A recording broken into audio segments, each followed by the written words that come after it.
जय हिंद फ्रेंड्स, मैं बलराम सिंह आपसे दोस्तों का अपने YouTube channel ignite peak academy में हार्दिक स्वागत एवं अभिनंदन करता हूं। आशा करता हूं कि आपसे स्वस्थ आनंद होंगे। आज की क्लास में क्लास 10 साइंस का चैप्टर 10 मानव नेत्र तथा रंग बिरंगा संसार को एक ही क्लास में पूरी तरीके से कंप्लीट करने वाले हैं। यानी इस क्लास को करने के बाद में आपको इस चैप्टर से संबंधित कुछ भी अलग से पढ़ने की कोई भी आवश्यकता नहीं है। तो चलिए स्टार्ट करते हैं। सबसे पहले हम जानेंगे कि मानव नेत्र क्या है। तो नेत्र सभी ज्ञान इंद्रियों में सबसे महत्वपूर्ण होता है, क्योंकि इसके बिना हम रंग बिरंगे संसार को नहीं देख सकते हैं। नेत्र का व्यास लगभग 25 मिलीमीटर होता है और नेत्र पे जो प्रतिबिंब है यह रेटिना पर बनता है। प्रतिबिंब वास्तविक और उल्टा होता है, परंतु मस्तिष्क उसको सेंस के अकॉर्डिंग सीधा कर लेता है। तो इसमें हम लिखेंगे कि नेत्र सभी ज्ञान इंद्रियों में सबसे महत्वपूर्ण होता है। नेत्र सभी ज्ञान इंद्रियों में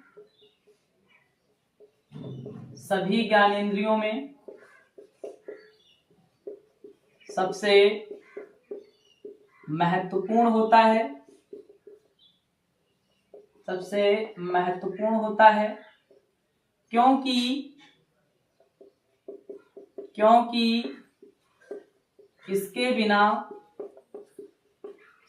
इसके बिना हम रंग बिरंगे संसार को नहीं देख सकते हैं। इसके बिना हम रंग बिरंगे संसार को नहीं देख सकते हैं।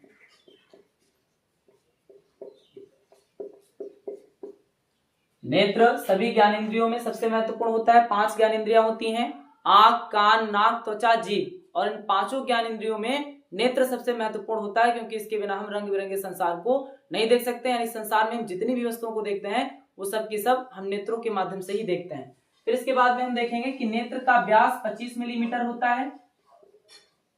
नेत्र का व्यास लगभग, यानी जो नेत्र है ये खोखले गोले के समान है। अब गोले का एक व्यास होता है, तो व्यास इसका कितना होता है? 25 मिलीमीटर होता है। हम कहें 25 mm होता है। नेत्र में प्रतिबिंब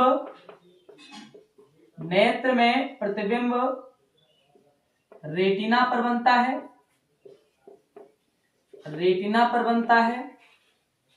नेत्र में प्रतिबिंब रेटिना पर बनता है। प्रतिबिंब वास्तविक व उल्टा होता है। प्रतिबिंब वास्तविक व उल्टा होता है। नेत्र में प्रतिबिंब रेटिना पर बनता है, प्रतिबिंब वास्तविक व उल्टा होता है, परंतु मस्तिष्क उसको सेंस के अकॉर्डिंग सीधा कर लेता है। तो इतना आप लोग नोट करेंगे। अब इसके बाद में हम समझेंगे मानव नेत्र की संरचना को। तो मानव नेत्र एक खोखले गोले के समान होता है, जिसका जो सबसे बाहरी आवरण होता है इसको हम दर्पटल कहते हैं। यह नेत्र के आंतरिक भागों की सुरक्षा करता है और प्रकाश के अपवर्तन में मदद करता है। फिर इसके बाद में हम देखेंगे कि दर्पटल के सामने का भाग उभरा हुआ होता है और इस उभरे हुए भाग को हम कार्निया कहते हैं। कार्निया के पीछे एक रंगीन पारदर्शी झिल्ली का पर्दा लगा हुआ होता है और इस पर्दे को हम कहते हैं आइरिस। और आइरिस के बीच में एक छोटा सा छिद्र होता है, जिससे होकर के प्रकाश नेत्र के अंदर प्रवेश करता है। इस छिद्र को हम कहते हैं पुतली या नेत्र तारा। क्या कहते हैं? पुतली या नेत्र तारा कहते हैं। फिर इस पुतली के पीछे एक लेंस होता है, एक उत्तल लेंस होता है, जिसकी सहायता से प्रकाश का अपवर्तन होता है और रेटिना पर किसी वस्तु का वास्तविक और उल्टा प्रतिबिंब बनता है। इस लेंस को हम कहते हैं नेत्र लेंस, और यह एक उत्तल लेंस होता है। यानी अगर आपसे कोई पूछे कि जो नेत्र लेंस है यह कैसा लेंस होता है और किसका बना हुआ होता है, तो नेत्र लेंस प्रोटीन का बना हुआ होता है और यह एक उत्तल लेंस होता है। फिर इसके बाद में हम देखेंगे कि लेंस और कार्निया के बीच में खाली स्थान होता है, जिसको हम नेत्रोद कहते हैं, और इसमें जो द्रव भरा हुआ होता है उसको हम जलीय द्रव कहते हैं। क्या कहते हैं? जलीय द्रव कहते हैं। फिर नेत्र के पीछे एक पर्दा लगा हुआ होता है, इस पर्दे को हम कहते हैं रेटिना, और किसी वस्तु का वास्तविक और उल्टा प्रतिबिंब इसी रेटिना पर बनता है, परंतु मस्तिष्क उसको सेंस के अकॉर्डिंग सीधा कर लेता है। फिर इसके बाद में हम देखेंगे कि रेटिना और नेत्र लेंस के बीच में खाली स्थान होता है, जिसमें एक नमकीन द्रव भरा हुआ होता है। इस नमकीन द्रव को हम कहते हैं कांचाभ द्रव, और नेत्र लेंस को सीधा खड़ा रखने के लिए पश्चिमाभी मांसपेशियां इसको चारों तरफ से जकड़े रहती हैं। जब एकदम से कोई प्रकाश हमारे नेत्रों में पड़ता है तो हमारा नेत्र ऑटोमेटिक छोटा हो जाता है। इसके पीछे रीजन ये है कि जो पश्चिमाभी मांसपेशियां हैं ये संकुचित हो जाती हैं और इसकी वजह से जो प्रकाश की मात्रा है वह कम मात्रा हमारे नेत्रों में जा पाती है, और जब हम अंधेरे में किसी वस्तु को देखते हैं तो नेत्र अपने आप बड़ा हो जाता है, यानी जो पश्चिमाभी मांसपेशियां हैं ये शिथिल हो जाती हैं, जिनसे ज्यादा प्रकाश नेत्रों में जाए और वह वस्तु आपको आसानी से दिखाई पड़े। तो इसे आप अब बना लेंगे। फिर इसके बाद में हम नेत्र के विभिन्न भागों को एक एक करके जानेंगे। अब इसके बाद में हम जानेंगे नेत्र के विभिन्न भागों को। तो हेडिंग डाल देना है नेत्र के भाग। नेत्र के भाग, इसमें हम लिखेंगे कि नेत्र के निम्नलिखित भाग होते हैं। नेत्र के निम्नलिखित भाग होते हैं। निम्नलिखित भाग होते हैं। इनमें सबसे पहली हेडिंग हम डालेंगे दृढ़ पटल।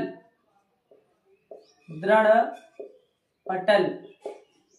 मानव नेत्र एक खोखले गोले के समान होता है, जिसका बाहरी भाग एक दृढ़ व अपारदर्शी श्वेत परत से ढका हुआ होता है।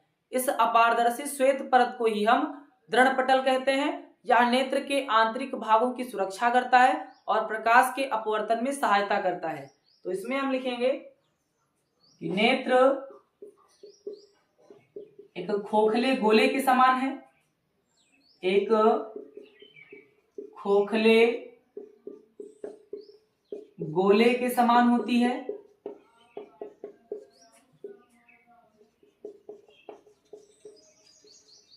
जो बाहर से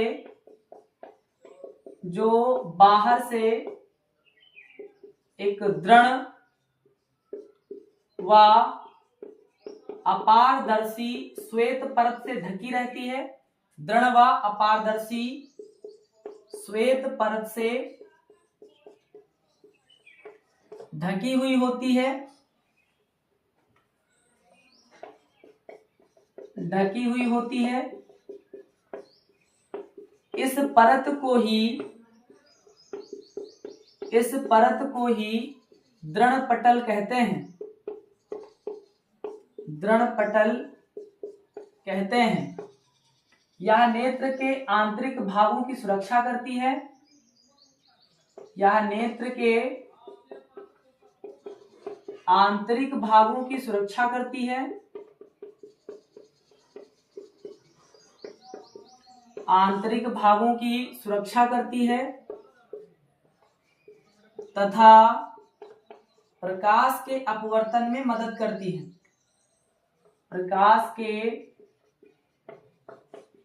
अपवर्तन में मदद करती है।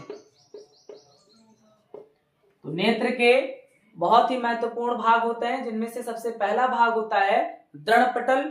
दृढ़ पटल क्या है? तो नेत्र एक खोखले गोले के समान होता है, जो बाहर से एक दृढ़ व अपारदर्शी श्वेत परत से ढका हुआ होता है। इसी श्वेत परत को हम क्या कहते हैं? दृढ़ पटल कहते हैं। इसका कार्य होता है नेत्र के आंतरिक भागों की सुरक्षा करना और प्रकाश के अपवर्तन में मदद करना। तो इसे आप नोट करेंगे। फिर इसके बाद में हम आएंगे नेत्र के दूसरे भाग पर, यानी कार्निया पर। अब इसके बाद में हम दूसरी हेडिंग डाल देंगे कार्निया।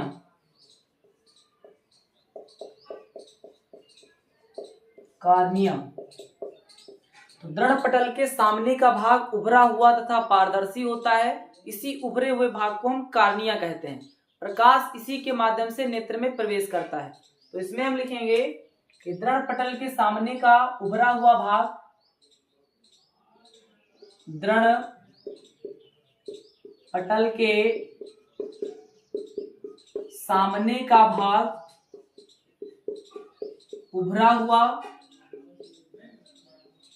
हुआ तथा पारदर्शी होता है।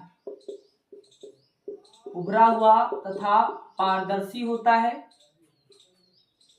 इसे ही हम कार्निया या स्वच्छमंडल कहते हैं। इसे ही हम कार्निया या स्वच्छमंडल कहते हैं। कार्निया या स्वच्छमंडल कहते हैं। प्रकाश इसी के माध्यम से प्रकाश इसी के माध्यम से नेत्र में प्रवेश करता है, नेत्र में प्रवेश करता है। तो कार्निया क्या होती है? दृढ़ पटल के सामने का भाग उभरा हुआ तथा पारदर्शी होता है। इसे ही हम कॉर्निया या स्वच्छ मंडल कहते हैं। प्रकाश कॉर्निया के माध्यम से ही नेत्र में प्रवेश करता है। फिर इसके बाद में हम जानेंगे इसके तीसरे भाग को, तो हेडिंग डाल देना है रक्तक पटल। रक्तक पटल। अब रक्तक पटल क्या होता है? तो दृढ़ पटल के भीतरी पृष्ठ पर एक काले रंग की झिल्ली लगी हुई होती है, इसी झिल्ली को हम कहते हैं रक्तक पटल। तो इसमें हम लिखेंगे कि दृढ़ पटल के भीतरी पृष्ठ पर, दृढ़ पटल के भीतरी पृष्ठ पर एक काले रंग की झिल्ली लगी हुई होती है, एक काले रंग की झिल्ली लगी होती है।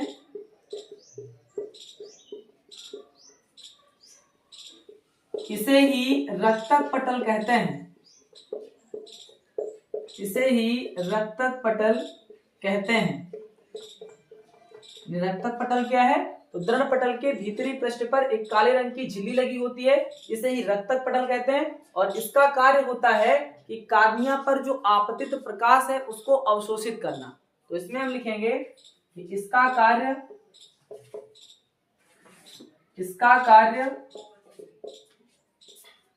कॉर्निया पर आपतित प्रकाश को, कॉर्निया पर आपतित प्रकाश को अवशोषित करना, आपतित प्रकाश को अवशोषित करना है, अवशोषित करना। तो रक्तक पटल क्या है? दृढ़ पटल के भीतरी पृष्ठ पर एक काले रंग की झिल्ली लगी होती है, इसे ही हम रक्तक पटल कहते हैं। और इसका कार्य कार्निया पर आपतित प्रकाश को अवशोषित करना होता है। तो इसे आप नोट करेंगे। फिर इसके बाद में हम आएंगे नेत्र के अगले भाग पर। अब इसके बाद में हम हेडिंग डालेंगे आइरिस या परितारिका। आइरिस या परितारिका। तो आइरिस या परितारिका क्या होती है? कॉर्निया के पीछे एक रंगीन अपारदर्शी झिल्ली का पर्दा लगा हुआ होता है, जिसे हम आइरिस या परितारिका कहते हैं।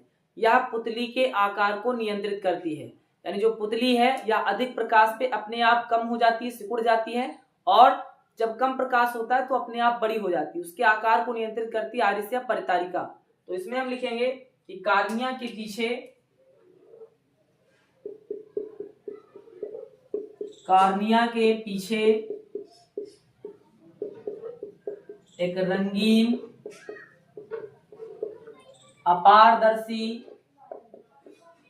एक रंगीन अपारदर्शी झिल्ली का पर्दा लगा हुआ होता है, पर्दा लगा हुआ होता है, जिसे आइरिस या परितारिका कहते हैं, जिसे आइरिस या परितारिका कहते हैं, जिसे आइरिस या परितारिका कहते हैं। इसका कार्य क्या होता है? पुतली के आकार को नियंत्रित करना। तो इसमें हम लिखेंगे कि इसका कार्य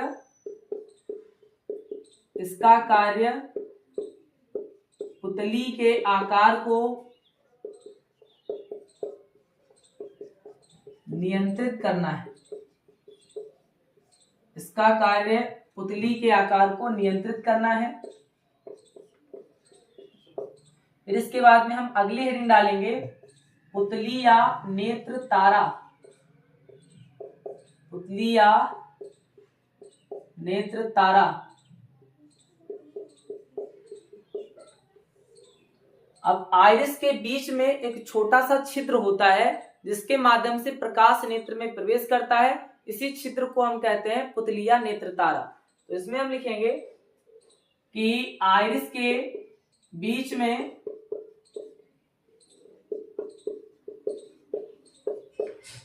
एक छोटा सा छिद्र होता है, एक छोटा सा छिद्र होता है जिसे पुतली या नेत्र तारा कहते हैं, जिसे पुतली या नेत्र तारा कहते हैं। कॉर्निया से आया प्रकाश, कॉर्निया से आया प्रकाश पुतली से होकर ही नेत्र लेंस में प्रवेश करता है, नेत्र लेंस में प्रवेश करता है। पुतली या नेत्र तारा क्या होता है? तो आइरिस के बीच में एक छोटा सा छिद्र होता है जिसे पुतली या नेत्र तारा कहते हैं, और जो कार्निया से प्रकाश आता है या पुतली से होकर के ही नेत्र लेंस में प्रवेश करता है। तो इसे आप नोट करेंगे। फिर इसके बाद में हम आएंगे नेत्र के अगले भाग पर। अब इसके बाद में हम अगली हेडिंग डालेंगे अभिनेत्र लेंस। अभिनेत्र लेंस। आइरिस के पीछे एक पारदर्शी ऊतक का बना द्विउत्तल लेंस होता है जिसे हम अभिनेत्र या नेत्र लेंस कहते हैं। यह पश्चिमाभी मांसपेशियों द्वारा अपने स्थान पर टिका हुआ रहता है। तो इसमें हम लिखेंगे कि आइरिस के ठीक पीछे, आइरिस के ठीक पीछे एक पारदर्शी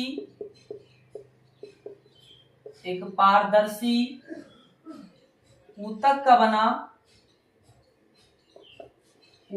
बना द्विउत्तल लेंस होता है। पारदर्शी ऊतक का बना द्विउत्तल लेंस होता है जिसे अभिनेत्र लेंस कहते हैं, जिसे अभिनेत्र लेंस कहते हैं। यह पश्चिमाभी मांसपेशियों द्वारा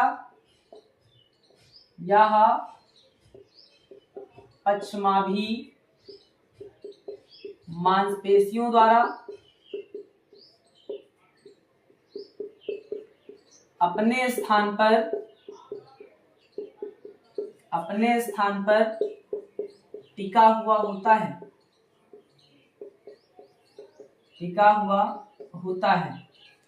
अभिनेत्र लेंस क्या है? आइरिस के ठीक पीछे एक पारदर्शी ऊतक का बना द्विउत्तल लेंस होता है जिसे हम अभिनेत्र लेंस कहते हैं, और यह पश्चिमाभी मांसपेशियों के द्वारा अपने स्थान पर टिका हुआ होता है। अब ये पश्चिमाभी मांसपेशियां क्या होती हैं? तो पश्चिमाभी मांसपेशियां लेंस को अपने स्थान पर टिकाए रखने में मदद करती हैं, और इनका दूसरा महत्वपूर्ण काम ये होता है कि यह नेत्र लेंस की फोकस दूरी को भी समायोजित करती हैं। लेंस की जो समंजन क्षमता है वह पश्चिमाभी मांसपेशियां निर्धारित करती हैं। जब एकदम से अधिक प्रकाश हमारे नेत्रों में पड़ता है तो हमारा नेत्र बंद हो जाता है, या हम कहें कि हमारे नेत्र जो आंखें हैं ये छोटी हो जाती हैं। इसका रीजन ये है कि जो पश्चिमाभी मांसपेशियां हैं ये संकुचित हो जाती हैं, जिसके कारण कम प्रकाश हमारे नेत्रों में पहुंच पाता है, और जब हम अंधेरे में किसी वस्तु को देखते हैं तो ये जो हमारा नेत्र है बड़ा हो जाता है। इसका मतलब ये है कि पश्चिमाभी मांसपेशियां ये शिथिल हो जाती हैं और ज्यादा प्रकाश हमारे नेत्रों में पहुंचता है, जिसके द्वारा हमें कोई भी वस्तु दिखाई देती है। तो इसे आप नोट करेंगे। फिर इसके बाद में हम आएंगे इसके 7वें भाग पर, और इसका 7वां भाग होता है नेत्रोद एवं जलीय द्रव। तो अगली हेडिंग डाल देंगे नेत्रोद एवं जलीय द्रव। अब नेत्रोद एवं जलीय द्रव क्या होता है? तो कार्निया और लेंस के बीच में एक खाली स्थान होता है जिसको हम नेत्रोद कहते हैं, और इसी नेत्रोद में एक नमकीन पारदर्शी द्रव भरा हुआ होता है जिसे हम कहते हैं जलीय द्रव। तो इसमें हम लिखेंगे कि कार्निया और लेंस के बीच के स्थान को, कार्निया और लेंस के बीच के स्थान को, कार्निया और लेंस के बीच के स्थान को नेत्रोद कहते हैं, नेत्रोद कहते हैं। इसमें एक नमकीन पारदर्शी द्रव भरा हुआ होता है, नमकीन पारदर्शी द्रव भरा हुआ होता है, द्रव भरा हुआ होता है जिसे जलीय द्रव कहते हैं, जिसे जलीय द्रव कहते हैं। नेत्रोद या जलीय द्रव क्या होता है? तो कार्निया और लेंस के बीच के स्थान को नेत्रोद कहते हैं और इसी नेत्रोद में एक नमकीन पारदर्शी द्रव भरा हुआ होता है जिसे हम जलीय द्रव कहते हैं। तो इतना आप लोग नोट करेंगे। फिर इसके बाद में हम आएंगे नेत्र के अगले भाग पर और इसके बाद में हम हेडिंग डालेंगे कांचाभ कच्छ एवं कांचाभ द्रव। कांचाभ कच्छ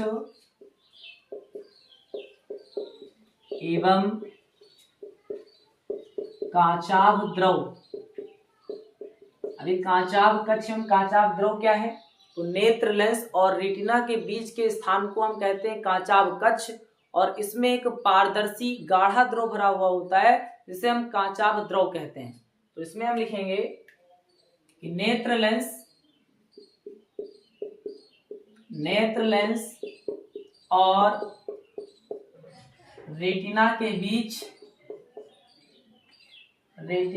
बीच के खाली स्थान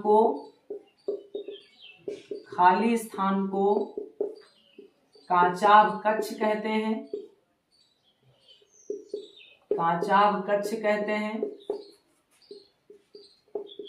इसमें एक पारदर्शी तथा गाढ़ा द्रव भरा रहता है, पारदर्शी तथा गाढ़ा द्रव भरा रहता है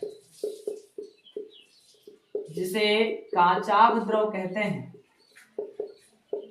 जिसे कांचाभ द्रव कहते हैं। तो कांचाभ कच्छ और कांचाभ द्रव क्या है? नेत्र लेंस और रेटिना के बीच के खाली स्थान को कांचाभ कच्छ कहते हैं और इसमें एक पारदर्शी एवं गाढ़ा द्रव भरा हुआ होता है जिसे हम कांचाभ द्रव कहते हैं। फिर इसके बाद में हम हेडिंग डालेंगे रेटिना या दृष्टिपटल, इसे दृष्टिपटल भी कहते हैं, रेटिना या दृष्टिपटल। अब ये रेटिना या दृष्टिपटल क्या है? तो रक्तक पटल के नीचे या हम कहें नेत्र के सबसे भीतरी ओर एक पारदर्शी झिल्ली होती है जिसे हम रेटिना कहते हैं और किसी वस्तु का प्रतिबिंब रेटिना पर ही बनता है। प्रतिबिंब वास्तविक और उल्टा होता है परंतु मस्तिष्क उसको सेंस के अकॉर्डिंग सीधा कर लेता है। तो इसमें हम लिखेंगे कि रक्तक पटल के नीचे तथा नेत्र के सबसे भीतरी भाग में एक पारदर्शी झिल्ली होती है, एक पारदर्शी झिल्ली होती है जिसे रक्तक पटल दृष्टिपटल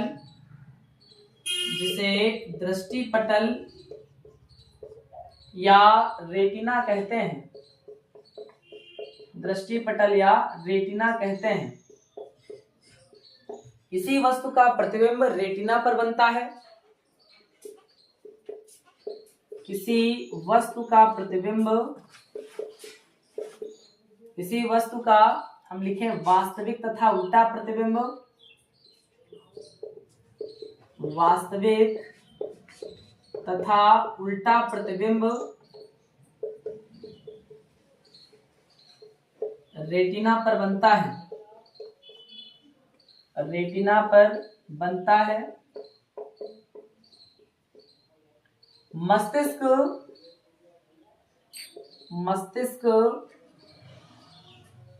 इस उल्टे प्रतिबिंब को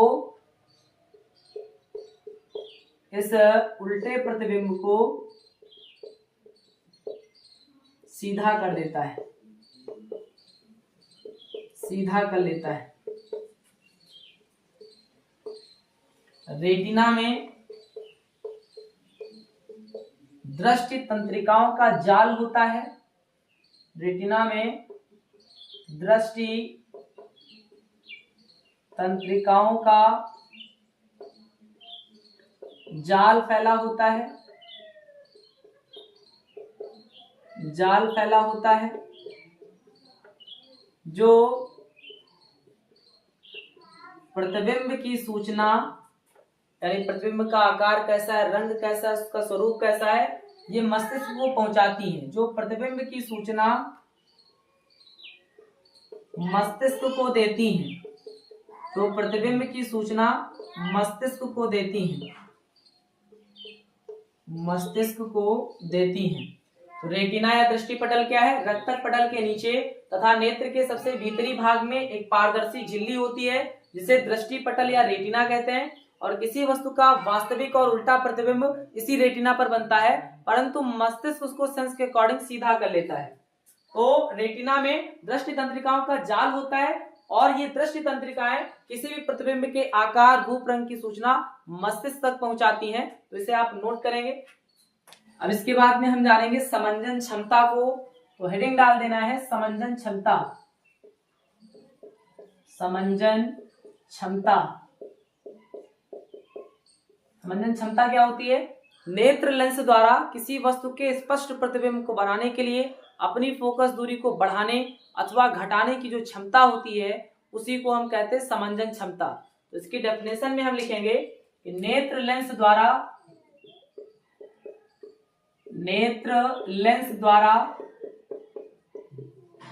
किसी वस्तु का स्पष्ट प्रतिबिंब बनाने के लिए, किसी वस्तु का स्पष्ट प्रतिबिंब बनाने के लिए, स्पष्ट प्रतिबिंब बनाने के लिए अपनी फोकस दूरी को बढ़ाने अथवा घटाने की क्षमता को, अपनी फोकस दूरी को बढ़ाने अथवा घटाने की क्षमता को समंजन क्षमता कहते हैं। समंजन क्षमता कहते हैं। समंजन क्षमता क्या होती है? नेत्र लेंस द्वारा किसी वस्तु का स्पष्ट प्रतिबिंब बनाने के लिए अपनी फोकस दूरी को बढ़ाने अथवा घटाने की क्षमता को हम समंजन क्षमता कहते हैं।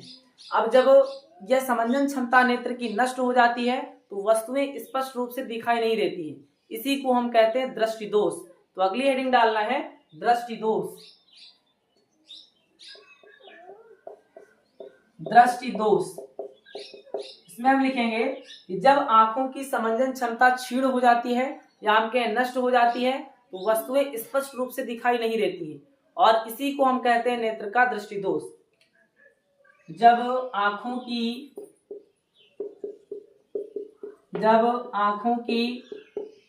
समंजन क्षमता नष्ट हो जाती है, जब आंखों की समंजन क्षमता नष्ट हो जाती है तो वस्तुएं स्पष्ट रूप से दिखाई नहीं देती, तो वस्तुएं स्पष्ट रूप से दिखाई नहीं देती हैं।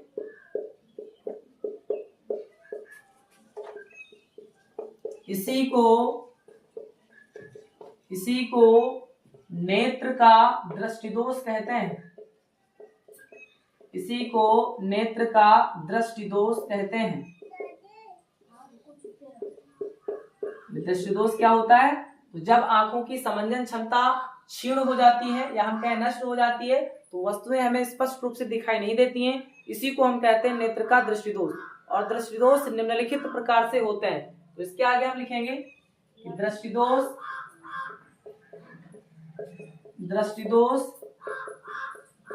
निम्नलिखित प्रकार के होते हैं। निम्नलिखित प्रकार के होते हैं। सबसे पहला दृष्टि दोष होता है निकट दृष्टि दोष, निकट दृष्टि दोष। दूसरा होता है दूर दृष्टि दोष, दूर दृष्टि दोष। तीसरा होता है जरा दूरदर्शिता, जरा दूरदर्शिता। चौथा होता है आबिंदुकता, आबिंदुकता। पांचवा होता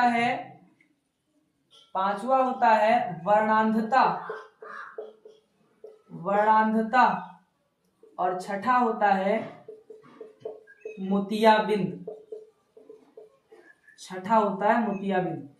तो दृष्टि दोष निम्नलिखित प्रकार के होते हैं, हम कह सकते हैं कि 6 प्रकार के होते हैं। पहला होता है निकट दृष्टि दोष, दूसरा होता है दूर दृष्टि दोष, तीसरा होता है जरा दूरदर्शिता, चौथा होता है अबिंदुकता, पांचवा होता है वर्णनता और छठा होता है मोतियाबिंद। इसे आप नोट करेंगे। फिर इसके बाद में हम 6 का एक एक करके अध्ययन करेंगे। अब इसके बाद में हम पहली हेडिंग डाल देंगे निकट दृष्टि दोष।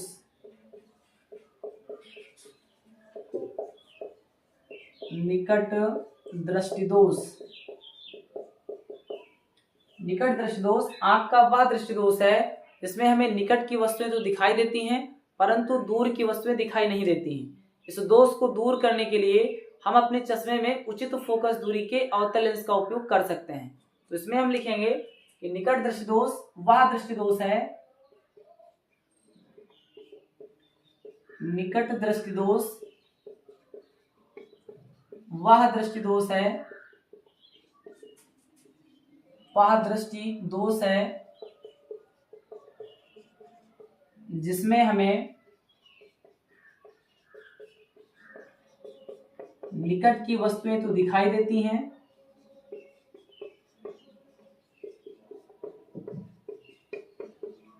निकट की वस्तुएं तो दिखाई देती हैं परंतु दूर की वस्तुएं दिखाई नहीं देती, परंतु दूर की वस्तुएं दिखाई नहीं देती,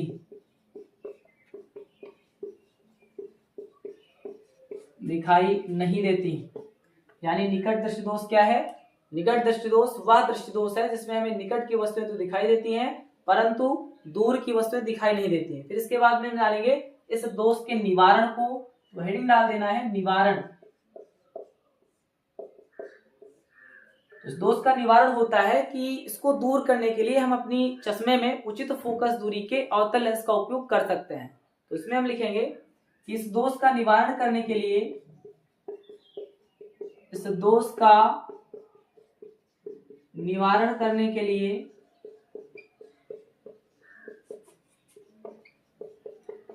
चश्मे में उचित फोकस दूरी के, उचित फोकस दूरी के अवतल लेंस का उपयोग किया जाता है, अवतल लेंस का उपयोग किया जाता है, अवतल लेंस का उपयोग किया जाता है। इस दोष का निवारण करने के लिए चश्मे में उचित फोकस दूरी के अवतल लेंस का उपयोग किया जाता है, इसे आप नोट करेंगे। फिर इसके बाद में हम आएंगे दूर दृष्टि दोष पर।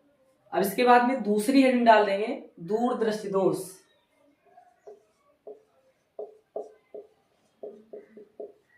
दूर दृष्टि दोष, दूर दृष्टि दोष वह दृष्टि दोष होता है जिसमें हमें दूर की वस्तुएं तो दिखाई देती हैं परंतु निकट की वस्तुएं दिखाई नहीं देती। इस दोष को दूर करने के लिए हम अपने चश्मे में उचित फोकस दूरी के उत्तल लेंस का उपयोग करते हैं। तो इसमें हम लिखेंगे कि दूर दृष्टि दोष वह दृष्टि दोष है, दूर दृष्टि दोष वह दृष्टि दोष है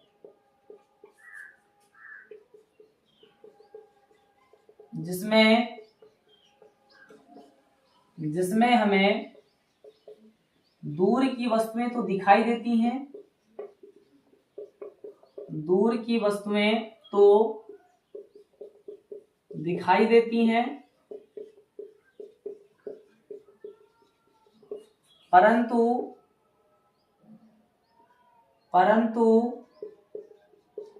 निकट की वस्तुएं दिखाई नहीं देती। निकट की वस्तुएं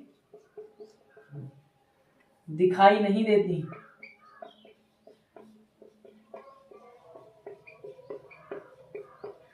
यानी दूरदर्शी दोष क्या है? वह दृष्टि दोष जिसमें हमें दूर की वस्तुएं तो दिखाई देती हैं परंतु निकट की वस्तुएं दिखाई नहीं देती हैं, तो इस प्रकार के दोष को हम दूरदर्शी दोष कहते हैं। यानी निकट दृष्टि दोष है तो हमें निकट की वस्तुएं तो दिखाई देंगी परंतु दूर की वस्तुएं दिखाई नहीं देंगी। लेकिन अगर दूरदर्शी दोष है तो हमें दूर की वस्तुएं दिखाई देंगी परंतु निकट की वस्तुएं दिखाई नहीं देंगी। अब हम देखेंगे कि दूरदर्शी दोष के दूर करने के लिए हम किस लेंस का उपयोग करते हैं, तो हेडिंग डाल देंगे निवारण। निवारण इसमें हम लिखेंगे कि दूरदृष्टि दोष को दूर करने के लिए, दूरदृष्टि दोष को दूर करने के लिए चश्मे में उचित फोकस दूरी के उत्तल लेंस का उपयोग किया जाता है। उचित फोकस दूरी के उत्तल लेंस का उपयोग किया जाता है। निकट दृष्टि दोष को दूर करने के लिए हम अपने चश्मे में उचित फोकस दूरी के अवतल लेंस का उपयोग करते हैं, परंतु दूर दृष्टि दोष को दूर करने के लिए हम अपने चश्मे में उचित फोकस दूरी के उत्तल लेंस का उपयोग करते हैं। इस बात को आपको ध्यान में रखना है। तो इतना आप लोग नोट करेंगे। फिर इसके बाद में हम आएंगे तीसरे दृष्टि दोष पे, यानी जरा दूरदर्शिता पर। अब इसके बाद में हम तीसरी हेडिंग डाल देंगे जरा दूरदर्शिता। जरा दूरदर्शिता। जरा दूरदर्शिता क्या है? तो आयु वृद्धि होने के साथ साथ जो पश्चिमाभी मांसपेशियां हैं या दुर्बल हो जाती हैं और इनके दुर्बल होने से जो नेत्र की समंजन क्षमता होती है या क्षीण हो जाती है या हम कहें नष्ट हो जाती है। समंजन क्षमता के क्षीण होने से वृद्धावस्था में कुछ व्यक्तियों को निकट की और दूर की दोनों प्रकार की वस्तुएं दिखाई नहीं देती हैं। इसी दोष को हम कहते हैं जरा दूरदर्शिता। और इस दोष को दूर करने के लिए हम अपने चश्मे में द्विफोकसी लेंसों का उपयोग करते हैं, जिसका ऊपरी भाग अवतल लेंस का और भीतरी भाग उत्तल लेंस का कार्य करता है। तो इसमें हम लिखेंगे कि वृद्धावस्था में कुछ व्यक्तियों को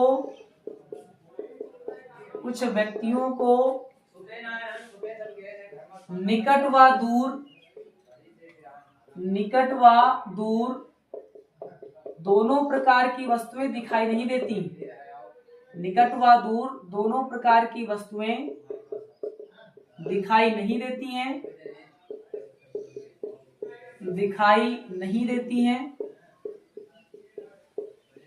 इस दोष को ही हम जरा दूरदर्शिता कहते हैं।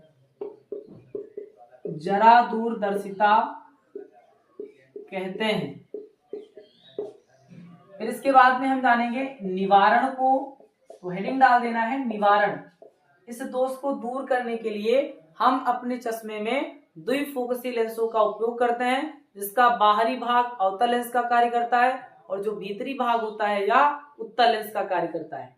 तो इसमें हम लिखेंगे कि इस दोष को दूर करने के लिए हम अपने चश्मे में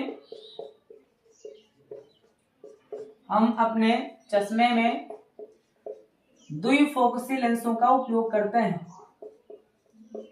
द्विफोकसी लेंसों का उपयोग करते हैं। इस दोष को दूर करने के लिए हम अपने चश्मे में द्विफोकसी लेंसों का उपयोग करते हैं, जिसका बाहरी भाग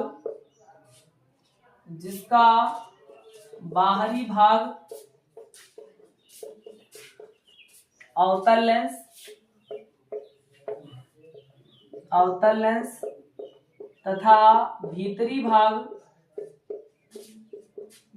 भाग उत्तल लेंस का कार्य करता है। भीतरी भाग उत्तल लेंस का कार्य करता है। जरा दूरदर्शिता क्या है? आयु वृद्धि होने के साथ साथ पश्चिमाभी मांसपेशियां दुर्बल हो जाती हैं और पश्चिमाभी मांसपेशियों के दुर्बल होने से व्यक्ति की जो समंजन क्षमता है यह नष्ट हो जाती है। और जब समंजन क्षमता नष्ट हो जाती है तो वृद्धावस्था में कुछ व्यक्ति ना तो निकट की वस्तु देख पाते हैं और ना ही दूर की वस्तु को देख पाते हैं। इस तरीके के दृष्टिदोष को ही हम जरा दूरदर्शिता कहते हैं। और इस दोष को निवारित करने के लिए हम अपने चश्मे में द्विफोक्सी लेंसों का उपयोग करते हैं, जिसका बाहरी भाग अवतल लेंस का कार्य करता है और जो आंतरिक भाग होता है यह उत्तल लेंस का कार्य करता है। तो इतना आप लोग नोट करेंगे। फिर इसके बाद में हम आएंगे नेत्र के अगले दृष्टिदोष पर। अगला दृष्टिदोष है अबिंदुकता। तो हेडिंग डाल लेना है अबिंदुकता। अबिंदुकता अबिंदुकता नेत्र का वह दृष्टिदोष है जिसके कारण नेत्र कुछ दूरी पर स्थित ऊर्ध्वाधर और क्षैतिज रेखाओं को एक साथ स्पष्ट नहीं देख सकता। इस दोष को दूर करने के लिए चश्मे में बेलनाकार लेंसों का उपयोग किया जाता है। तो इसमें हम लिखेंगे कि नेत्र का वह दृष्टिदोष, नेत्र का वह दृष्टिदोष जिसके कारण नेत्र कुछ दूरी पर स्थित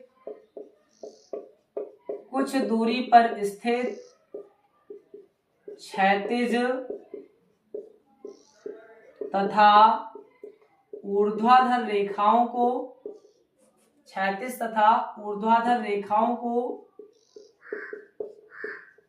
एक साथ स्पष्ट रूप से नहीं देख सकता। एक साथ स्पष्ट रूप से नहीं देख सकता अबिंदुकता कहलाता है। अबिंदुकता कहलाता है। अबिंदुकता क्या होता है? तो नेत्र का वह दृष्टिदोष जिसके कारण नेत्र कुछ दूरी पर स्थित क्षैतिज तथा ऊर्ध्वाधर रेखाओं को एक साथ स्पष्ट रूप से नहीं देख सकता अबिंदुकता कहलाता है। और इस दोष को दूर करने के लिए चश्मे में बेलनाकार लेंसों का उपयोग किया जाता है। तो हेडिंग डाल देना है निवारण। निवारण इसमें हम लिखेंगे कि इस दोष को दूर करने के लिए, इस दोष को दूर करने के लिए, इस दोष को दूर करने के लिए चश्मे में बेलनाकार लेंसों का उपयोग किया जाता है। बेलनाकार लेंसों का उपयोग किया जाता है। बेलनाकार लेंसों का उपयोग किया जाता है अबिंदुकता जैसे दृष्टिदोष को दूर करने के लिए। तो इसे आप नोट करेंगे। फिर इसके बाद में हम आएंगे अगले दृष्टिदोष पर, यानी वर्णांधता पर। अब इसके बाद में अगली हेडिंग डालना है वर्णांधता। वर्णांधता वर्णांधता नेत्र का वह दोष है जिसमें नेत्र विभिन्न रंगों के मध्य अंतर नहीं कर पाता है। यह दोष आनुवांशिक होता है, अर्थात एक पीढ़ी से दूसरी पीढ़ी में ट्रांसफर होता है और इस दोष का कोई इलाज नहीं होता है। तो इसमें हम लिखेंगे कि नेत्र का वह दोष, नेत्र का वह दोष जिसमें नेत्र विभिन्न रंगों के मध्य, जिसमें नेत्र विभिन्न रंगों के मध्य अंतर नहीं कर पाता है, अंतर नहीं कर पाता है, वर्णांधता कहलाता है। वर्णांधता कहलाता है। यह दोष आनुवांशिक होता है, यह दोष आनुवांशिक होता है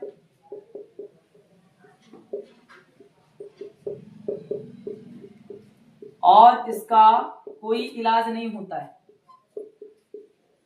और इसका कोई इलाज नहीं होता है।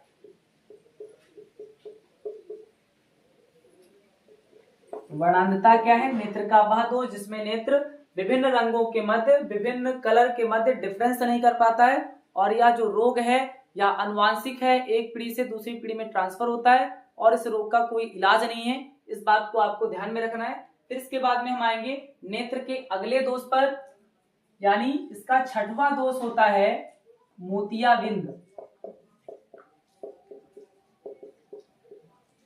मोतियाबिंद, मोतियाबिंद क्या होता है? जो अभिनेत्र लेंस होता है उस पर एक पन्नी बन जाने से नेत्र लेंस दूधिया और धुंधला हो जाता है, जिसके कारण वस्तुएं स्पष्ट रूप से दिखाई नहीं देती हैं, और इस दोष को दूर करने के लिए शल्य चिकित्सा करवाई जाती है, और शल्य चिकित्सा के माध्यम से जो दृष्टि है वो वापस आ जाती है, यानी वस्तुएं दिखाई देने लगती हैं। तो इसमें हम लिखेंगे वह दोष, नेत्र का वह दोष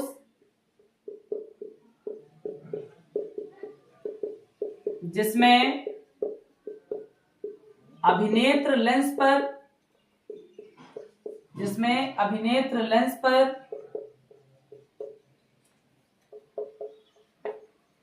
एक झिल्ली बन जाने से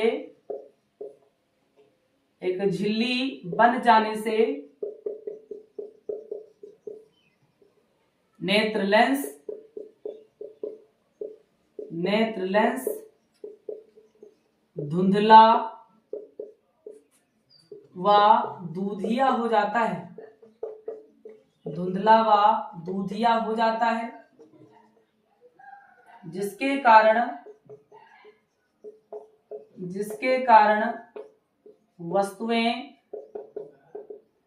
स्पष्ट रूप से दिखाई नहीं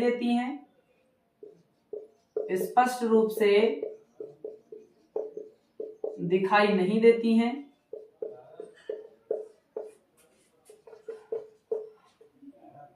यह दोष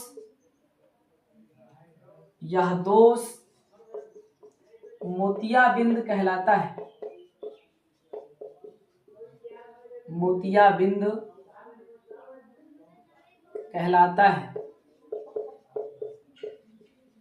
यानी मोतियाबिंद क्या है? नेत्र का वह दोष जिसमें अभिनेत्र लेंस पर एक झिल्ली बन जाने से नेत्र लेंस धुंधला व दूधिया हो जाता है, जिसके कारण वस्तुएं स्पष्ट रूप से दिखाई नहीं देती हैं। यह दोष मोतियाबिंद कहलाता है। फिर इसके बाद में हम जानेंगे इसके निवारण को। तो शल्य चिकित्सा के माध्यम से जो दृष्टि है ये वापस आती है और मोतियाबिंद का उपचार होता है। तो हेडिंग डालना है निवारण। तो निवारण में हम लिखेंगे कि शल्य चिकित्सा के माध्यम से यानी ऑपरेशन के माध्यम से मोतियाबिंद का उपचार किया जाता है। शल्य चिकित्सा के माध्यम से मोतियाबिंद का उपचार किया जाता है।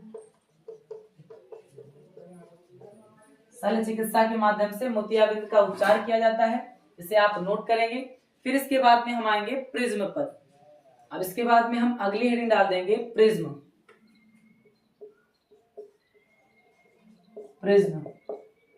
प्रिज्म किसी समांग पारदर्शी माध्यम का वह भाग होता है जो किसी कोण पर झुके दो समतल पृष्ठों के मध्य घिरा होता है। इन समतल पृष्ठों को हम अपवर्तक पृष्ठ कहते हैं, और इन अपवर्तक पृष्ठों के बीच में जो कोण बनता है उसे हम प्रिज्म कोण या अपवर्तक कोण कहते हैं।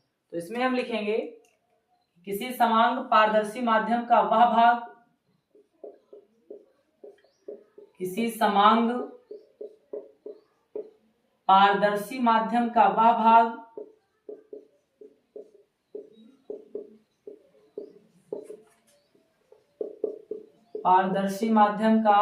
भाग जो किसी कोण पर झुके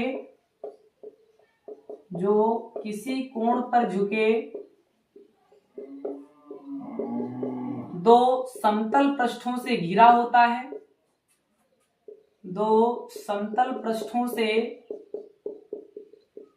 घिरा होता है, प्रिज्म कहलाता है, प्रिज्म कहलाता है। यानी प्रिज्म क्या है? तो किसी समांग पारदर्शी माध्यम का वह भाग जो किसी कोण पर झुके दो समतल पृष्ठों से घिरा होता है उसे हम कहते हैं प्रिज्म। और जो ये समतल पृष्ठ होते हैं इन्हें हम कहते हैं अपवर्तक पृष्ठ। इसके बाद में लिखेंगे इन समतल पृष्ठों को, इन समतल पृष्ठों को अपवर्तक पृष्ठ,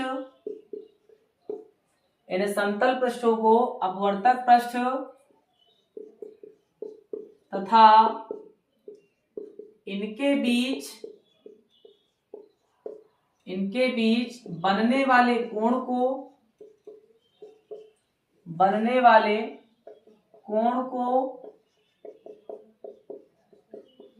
प्रिज्म कोण या अपवर्तक कोण कहते हैं, प्रिज्म कोण या अपवर्तक कोण कहते हैं। इसे हम चित्र के माध्यम से समझेंगे। जैसे ये आपका एक प्रिज्म है, इसमें हम देखेंगे यह दो समतल पृष्ठों से घिरा हुआ है। इन समतल पृष्ठों को हम कहते हैं अपवर्तक पृष्ठ। क्या कहते हैं? अपवर्तक पृष्ठ कहते हैं। ये भी अपवर्तक पृष्ठ है। और इन अपवर्तक पृष्ठों के बीच में जो ये कोण बनता है इसे हम कहते हैं प्रिज्म कोण। क्या कहते हैं? प्रिज्म कोण कहते हैं। मान लिया हमने कि थीटा है तो इसे हम क्या कहेंगे? प्रिज्म कोण कहेंगे। और ये ABC क्या है? एक प्रिज्म है। भुजा AB और AC क्या है? ये अपवर्तक पृष्ठ है। और इनके बीच में जो कोण बन रहा है इसको हमने माना कि थीटा है, इसे हम कहेंगे प्रिज्म कोण या फिर अपवर्तक कोण। तो इसे आप नोट करेंगे। फिर इसके बाद में हम जानेंगे कि प्रिज्म से प्रकाश का अपवर्तन कैसे होता है। तो अब हम जानेंगे प्रिज्म द्वारा प्रकाश के अपवर्तन को। इसे समझने के लिए हम आकृति देखेंगे कि माना ABC एक प्रिज्म है जिसमें दो अपवर्तक पृष्ठ AB और AC हैं और ये दोनों एक दूसरे से बिंदु A पर मिलते हैं। दो अपवर्तक पृष्ठों के बीच में जो कोण बनता है उसे हम कहते हैं प्रिज्म कोण। तो इसमें दिया गया है कि एंगल BAC क्या है?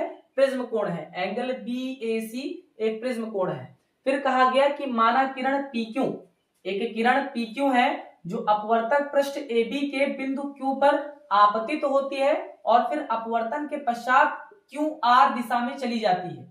अब ये किरण जो है QR ये दूसरे अपवर्तक पृष्ठ के लिए आपतित किरण का कार्य करती है और यहां से अपवर्तित होकर के यह RS दिशा से निर्गत हो जाती है। तो इसमें कहा गया कि माना किरण PQ अपवर्तक पृष्ठ AB के बिंदु Q पर आपतित होती है जो अपवर्तन के पश्चात QR दिशा में चली जाती है, QR दिशा में चली जाती है। फिर कहा गया किरण QR दूसरे अपवर्तक पृष्ठ AC के बिंदु R पर आपतित होती है। जो किरण QR है ये दूसरे अपवर्तक पृष्ठ AC के बिंदु R पर आपतित होती है और अपवर्तन के पश्चात RS दिशा में बाहर निकल जाती है या हम कहें निर्गत हो जाती है। फिर इसके बाद में कहा गया है अपवर्तन के पश्चात RS दिशा में बाहर निकल जाती है। आपतित किरण PQ, ये जो आपतित किरण है PQ, इसको अगर हम आगे बढ़ाएं डॉट डॉट लाइनों के माध्यम से और जो निर्गत किरण RS है इसको अगर हम पीछे की ओर बढ़ाएं डॉट डॉट किरणों के माध्यम से तो यह बिंदु D पर मिलती हुई प्रतीत होती है, यह बिंदु D पर मिलती है। और इन दोनों के बीच बना कोण FDR और इन दोनों के बीच में जो कोण बनता है FDR, इसी को हम कहते हैं विचलन कोण। और विचलन कोण को ग्रीक अक्षर डेल्टा से प्रदर्शित करते हैं, तो इसे आप नोट करेंगे। फिर इसके बाद में हम आएंगे अल्पतम विचलन की स्थिति में। अब इसके बाद में हम देखेंगे कि अल्पतम विचलन की स्थिति में प्रिज्म के पदार्थ के अपवर्तनांक का क्या सूत्र प्राप्त होता है। तो इसमें हम देखेंगे कि आपतन कोण का मान बढ़ाने पर विचलन कोण का जो न्यूनतम मान प्राप्त होता है उसे ही हम अल्पतम या न्यूनतम विचलन कोण कहते हैं। आपतन कोण का मतलब है आई, विचलन कोण का मतलब है डेल्टा, यानी आई को बढ़ाने पर डेल्टा का जो न्यूनतम मान प्राप्त होता है उसे ही हम अल्पतम विचलन कोण कहते हैं। फिर इसमें कहा गया यदि प्रिज्म कोण को हम ए मानते हैं, प्रिज्म कोण कैसे बनता है, दो अपवर्तक पृष्ठों के बीच में जो कोण बनता है उसी को हम प्रिज्म कोण कहते हैं। तो प्रिज्म कोण को हम ए माने और जो अल्पतम विचलन कोण है इसको हम डेल्टा एम माने, जिसे हम डेल एम भी कहते हैं। तो प्रिज्म कोण ए, अल्पतम विचलन कोण डेल्टा एम है। तो प्रिज्म के पदार्थ का अपवर्तनांक यानी एन बराबर हो जाएगा साइन ए प्लस डेल्टा एम बटे 2 अपॉन साइन ए बाई 2, जहां आपतन कोण यानी आई बराबर क्या है, ए प्लस डेल्टा एम बटे 2 और अपवर्तन कोण जिसे हम आर कहते हैं इसका मान हो जाएगा ए बाई 2। तो इतना आप लोग नोट करेंगे। फिर इसके बाद में हम आएंगे वर्ण विक्षेपण पर। तो अब हम जानेंगे प्रिज्म द्वारा प्रकाश के वर्ण विक्षेपण की घटना को। तो जब सूर्य का प्रकाश किसी प्रिज्म से गुजरता है तो वह अपने अवयवी रंगों में विभक्त हो जाता है। यह घटना वर्ण विक्षेपण कहलाती है। सूर्य के प्रकाश में 7 रंग होते हैं, बैंगनी, जामुनी, नीला, पीला, हरा, लाल, नारंगी। तो इसमें हम लिखेंगे कि जब सूर्य का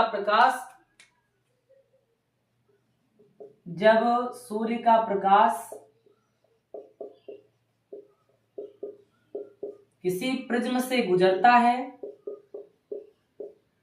किसी प्रिज्म से गुजरता है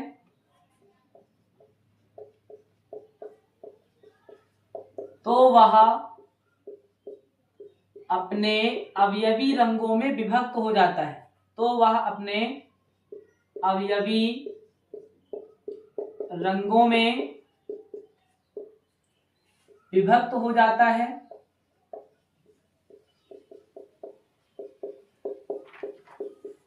यह घटना वर्ण विक्षेपण कहलाती है। यह घटना वर्ण विक्षेपण कहलाती है। यानी वर्ण विक्षेपण क्या होता है, तो जब सूर्य का प्रकाश किसी प्रिज्म से गुजरता है तो वह अपने अवयवी रंगों में विभक्त हो जाता है, अवयवी 7 रंगों में विभक्त हो जाता है। इसी घटना को हम कहते हैं वर्ण विक्षेपण। यहाँ पे हम देखेंगे कि एक श्वेत प्रकाश किरण है जो प्रिज्म से टकराई और टकराने के बाद में 7 रंगों में विभक्त हो गई। कितने रंगों में, 7 रंगों में विभक्त हो गई। इसी घटना को हम कहते हैं वर्ण विक्षेपण। सूर्य के प्रकाश में 7 रंग होते हैं। तो इसमें हम देखेंगे कि सबसे कम विचलन होता है लाल रंग का, इसीलिए लाल रंग की तरंगदैर्घ्य सबसे अधिक होती है। तो यहाँ पे हम लिखेंगे कि कम विचलन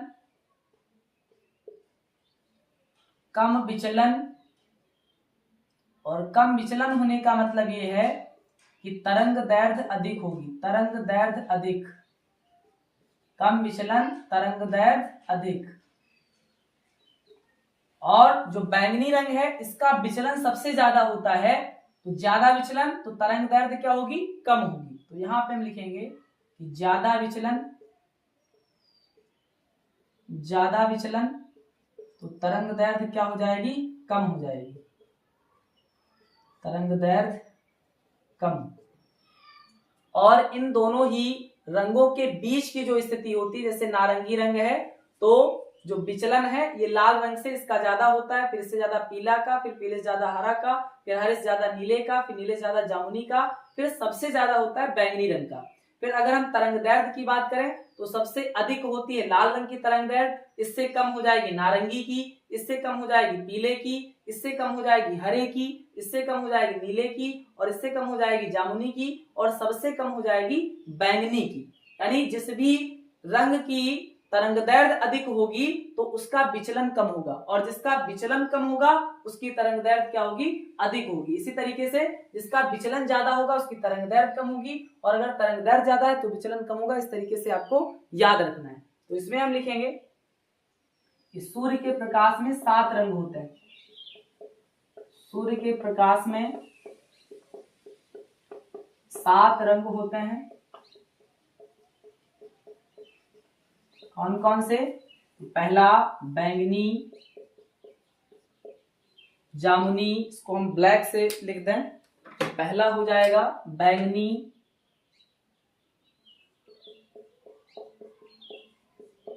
दूसरा हो जाएगा जामुनी, फिर बैंगनी, जामुनी के बाद में फिर नीला, फिर नीले के बाद में आएगा हरा, फिर पीला,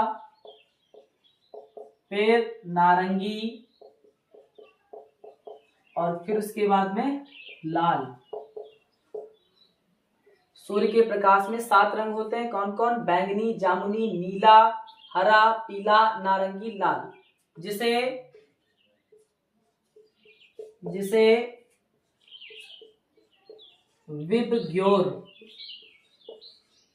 विबग्योर से याद रखते हैं, जिसे विबग्योर से याद रखते हैं।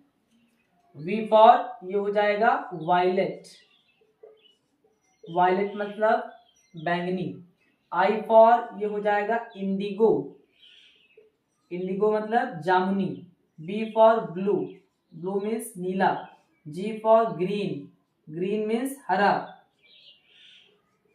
फिर Y for yellow, yellow means पीला। फिर O for orange, orange means नारंगी। फिर R for red, red for लाल। इस तरीके से विबग्योर से हम इसको याद रखते हैं।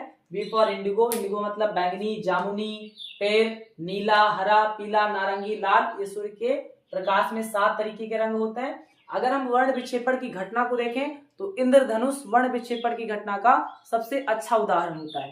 तो यहाँ पे हम लिखेंगे कि इंद्रधनुष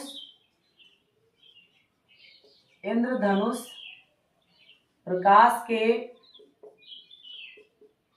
वर्ण विक्षेपण का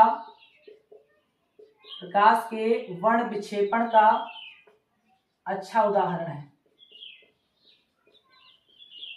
अच्छा उदाहरण है। इंद्रधनुष प्रकाश के वर्ण विक्षेपण का अच्छा उदाहरण है। इसे अब आप नोट करेंगे। इसके बाद में हम अगली हेडिंग डाल देंगे वायुमंडलीय अपवर्तन। वायुमंडलीय अपवर्तन। जब पृथ्वी के वायुमंडल के द्वारा प्रकाश का अपवर्तन होता है तो इस घटना को हम वायुमंडलीय अपवर्तन कहते हैं। तो इसमें हम लिखेंगे कि जब पृथ्वी के वायुमंडल के द्वारा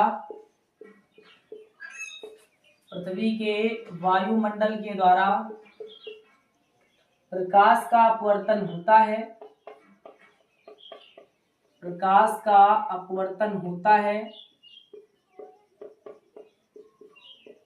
तो उसे वायुमंडलीय अपवर्तन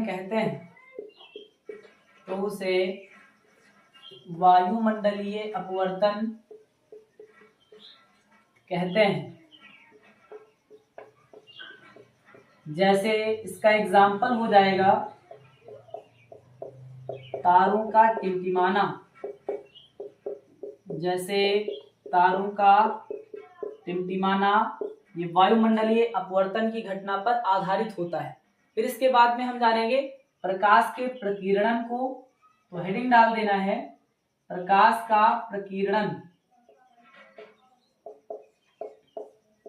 प्रकाश का प्रकीर्णन।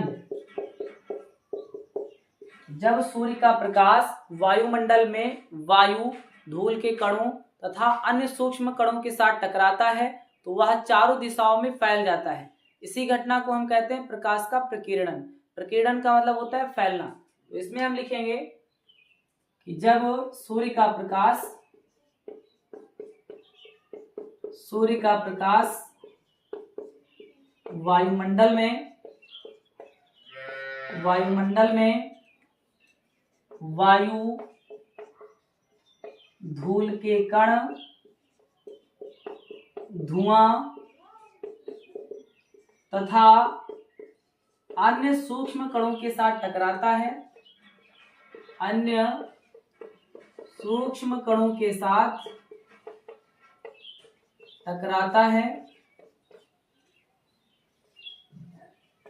तो वह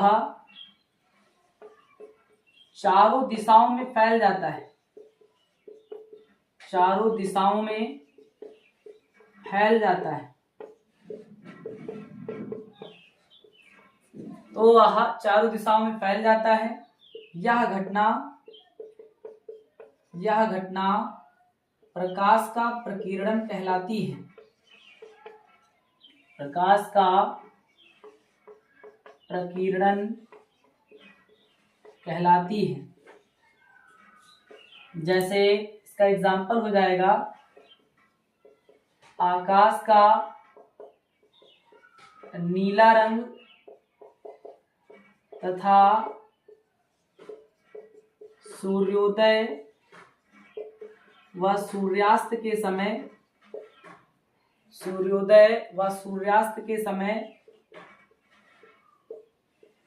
सूर्य का लाल रंग आदि प्रकाश के प्रकीर्णन पर आधारित है। प्रकाश के प्रकीर्णन पर आधारित है। प्रकाश के प्रकीर्णन पर आधारित है। यानी आकाश का जो नीला रंग है और सूर्योदय और सूर्यास्त के समय सूर्य का जो लाल रंग होता है, यह प्रकाश के प्रकीर्णन की घटना पर ही आधारित होता है। इसे अब आप नोट करेंगे। फिर इसके बाद में हम जानेंगे टिंडल प्रभाव को। अब इसके बाद में हम जानेंगे टिंडल प्रभाव को, तो हेडिंग डाल देना है टिंडल प्रभाव। टिंडल प्रभाव कोलाइडी कणों द्वारा प्रकाश के प्रकीर्णन की घटना टिंडल प्रभाव कहलाती है। तो इसमें हम लिखेंगे कि कोलाइडी कणों द्वारा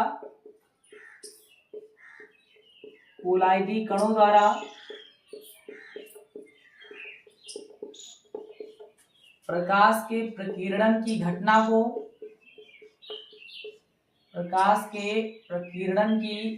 को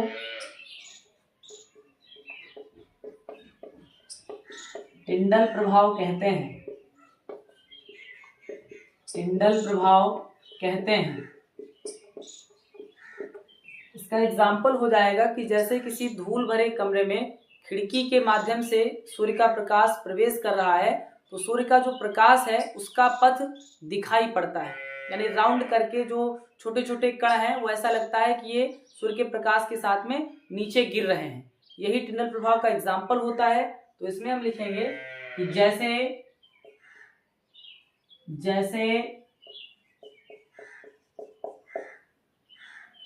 जब किसी धूल भरे कमरे में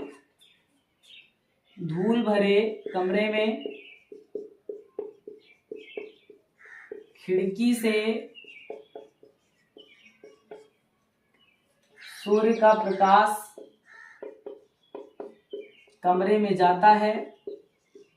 कमरे में जाता है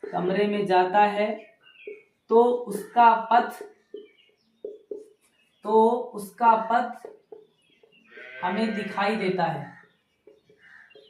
उसका पथ हमें दिखाई देता है। जब किसी धूल भरे कमरे में खिड़की से सूर्य का प्रकाश कमरे में जाता है तो उसका पथ हमें दिखाई देता है। इसका दूसरा एग्जाम्पल हो जाएगा कि जैसे एक टीन सेट है और उसमें एक छोटा सा छिद्र है, सूर्य का प्रकाश उस छिद्र के माध्यम से कमरे में आता है तो हमें वो प्रकाश के साथ में छोटे छोटे कण राउंड करते हुए नजर आते हैं। ऐसा लगता है कि सूर्य के प्रकाश के साथ में छोटे छोटे कण राउंड होकर के धरातल पर गिरते हैं। इसी प्रभाव को हम टिंडल प्रभाव कहते हैं। तो इसे आप नोट करेंगे। तो अब हम सॉल्व करेंगे इस चैप्टर से संबंधित एक महत्वपूर्ण न्यूमेरिकल को। इसमें दिया गया है कि निकट दृष्टि दोष से प्रभावित एक व्यक्ति अधिक से अधिक 20 मीटर की दूरी तक देख सकता है। उसे सही दृष्टि के लिए किस प्रकृति व कितनी क्षमता का लेंस प्रयोग करना होगा। स्पष्ट दृष्टि की न्यूनतम दूरी 0.25 मीटर है। इस क्वेश्चन को सॉल्व करने के लिए हम देखेंगे कि निकट दृष्टि दोष वह दृष्टि दोष होता है जिसमें व्यक्ति को निकट की वस्तुएं तो दिखाई देती हैं परंतु दूर की वस्तुएं दिखाई नहीं देती हैं। और निकट दृष्टि दोष के निवारण के लिए हम अपने चश्मे में अवतल लेंस का उपयोग करते हैं। इस क्वेश्चन में कहा गया है कि व्यक्ति अधिक से अधिक 20 मीटर की दूरी तक देख सकता है, अर्थात यहाँ पे प्रतिबिंब की स्थिति हो जाएगी 20 मीटर। अब हम जानते हैं कि निकट दृष्टि दोष के निवारण में हम अवतल लेंस का उपयोग करते हैं और इसलिए अवतल लेंस की जो प्रतिबिंब की स्थिति होती है ये ऋणात्मक होती है। फिर इसके बाद में हम देखेंगे कि वस्तु की स्थिति क्या हो जाएगी, यानी U क्या हो जाएगा, तो u इसमें हो जाएगा अनंत, क्योंकि 20 मीटर से दूर की वस्तु को हम नहीं देख सकते और निकट दृष्टि दोष में जो दूर बिंदु होता है वह अनंत पर हो जाता है। तो u बराबर हो जाएगा अनंत, और जो वस्तु की स्थिति होती है चाहे अवतल लेंस में हो चाहे उत्तल लेंस में हो, ये ऋणात्मक होती है। अब यहाँ से हम लेंस सूत्र का प्रयोग करके फोकस दूरी के मान को निकालेंगे। तो 1/f इक्वल टू हो जाएगा 1/v माइनस 1/u। तो यहाँ पे अब हम मान रख देंगे, तो ये हो जाएगा 1/f equal to 1/v, v का मान है माइनस का 20 माइनस 1/u, u का मान है माइनस का इनफाइनाइट। तो माइनस माइनस क्या हो जाएगा, प्लस हो जाएगा, यानी ये हो जाएगा 1/f इक्वल टू 1/ माइनस का 20 और प्लस का हो जाएगा 1/ इनफाइनाइट, यानी हम कह सकते हैं कि 1/f इक्वल टू 1/ माइनस का 20, यानी f इक्वल टू माइनस का 20। मात्रक क्या हो जाएगा, यहाँ पे मीटर है तो मीटर हो जाएगा। फोकस दूरी आ जाएगी माइनस 20 मीटर। अब हमें निकालना है लेंस की क्षमता। तो लेंस की क्षमता का सूत्र होता है P बराबर 1/f। चूंकि यहाँ पे जो f है मीटर में है, अगर ये मीटर में ना होती तो हम करते 100/f, क्योंकि सेंटीमीटर को जब हम मीटर में चेंज करते हैं तो बटे में 100 करते हैं, और यही बटे में 100 ऊपर चला जाता तो इस तरीके से फार्मूले में हो जाता P बराबर 100/f। लेकिन यहाँ पे मीटर में है तो हमको 100 से भाग करने की कोई आवश्यकता नहीं है। तो इसके बाद में हो जाएगा P बराबर 1/f का मान क्या है, माइनस का 20 है, 20 से हम 1 को डिवाइड करेंगे तो ये हो जाएगा 0.0 बढ़ाएंगे, 1 0 लाएंगे, फिर ये 0 आएगा, 20 पंचे 100 हो जाएगा। और इस तरीके से जब हम 20 से 1 को डिवाइड करेंगे तो आएगा 0.05। क्या आएगा, 0.05। तो P बराबर माइनस का 0.05 डायोप्टर। ये D क्या है, D पावर होता है डायोप्टर, और डायोप्टर ये लेंस की क्षमता का मात्रक होता है। तो इसमें हमें बताना था कि किस प्रकृति का व कितनी क्षमता का लेंस प्रयोग करना होगा। तो हमें माइनस 0.05 डायोप्टर की क्षमता का एक अवतल लेंस अपने चश्मे में प्रयोग करना होगा, तभी हम 20 मीटर से अधिक की दूरी पर जो वस्तुएं रखी हैं उसको हम देख पाएंगे। तो इसे आप नोट करेंगे, इस क्वेश्चन का आंसर हो जाएगा P बराबर माइनस 0.05 डायोप्टर।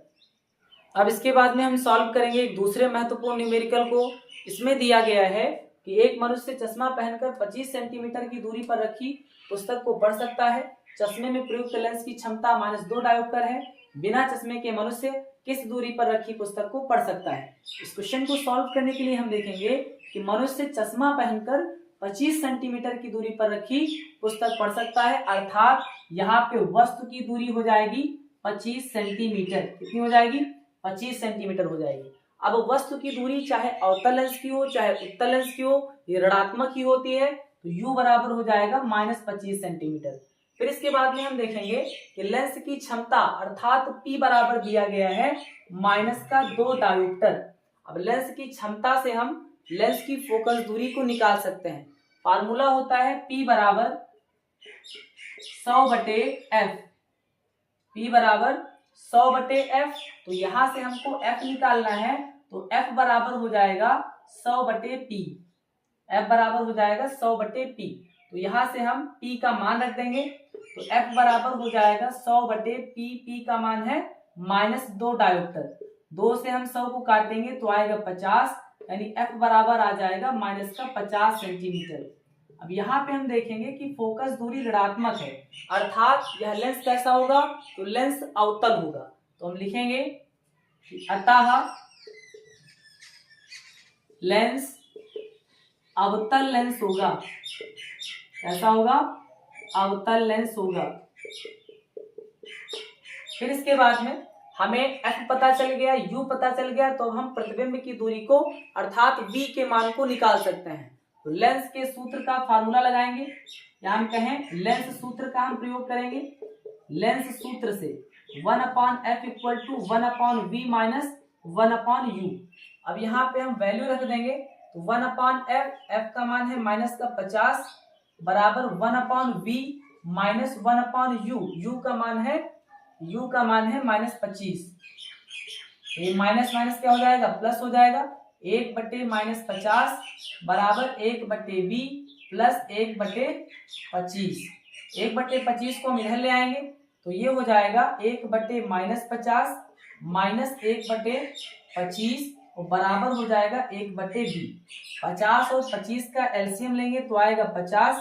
यहाँ पे हो जाएगा 50 एकम 50 यानी माइनस लग जाएगा क्योंकि यहाँ माइनस लगा हुआ है। फिर माइनस 25 दूना 50 होता है तो 2 का 1 से गुणा करेंगे तो आएगा 2 बराबर 1/b। तो -1 -2 ये क्या हो जाएगा -3 हो जाएगा, यानी ये हो जाएगा -3/50 बराबर 1/b। अर्थात v बराबर क्या हो जाएगा, v बराबर हो जाएगा -50/3। v बराबर हो जाएगा -50/3। जब हम 3 से 50 को डिवाइड करेंगे तो आएगा 3 एकम 3, 2 बचा 20 हो गया, 3 छक 18, 2 बचा पॉइंट लगाएंगे 20 हो गया, 3 छक 18। फिर इस तरीके से 6 करता हुआ चला जाएगा, यानी b बराबर आ जाएगा 16.67। अब ये 6 ऐसे चला जाएगा तो 0.6 जो है ये 0.5 से बड़ी संख्या है, और जब भी कोई संख्या 0.5 से बड़ी होती है तो उससे आगे वाली संख्या में हम 1 जोड़ सकते हैं और पीछे वाली संख्या को हम छोड़ सकते हैं। तो इस तरीके से आएगा v बराबर -16.67 सेंटीमीटर। यानी हम कह सकते हैं कि बिना चश्मे के मनुष्य 16.67 सेंटीमीटर की दूरी पर रखी पुस्तक को पढ़ सकता है। इसे आप नोट करेंगे, यही आपका इस क्वेश्चन का आंसर हो जाएगा। इस तरीके से आज की क्लास में चैप्टर 10 मानव नेत्र तथा रंग बिरंगा संसार को एक ही क्लास में पूरी तरीके से कंप्लीट कर दिया है। इससे आगे क्लास अगली वीडियो में होगी, तब तक के लिए पढ़ते रहिए, बढ़ते रहिए। Thank you. जय हिंद, जय भारत।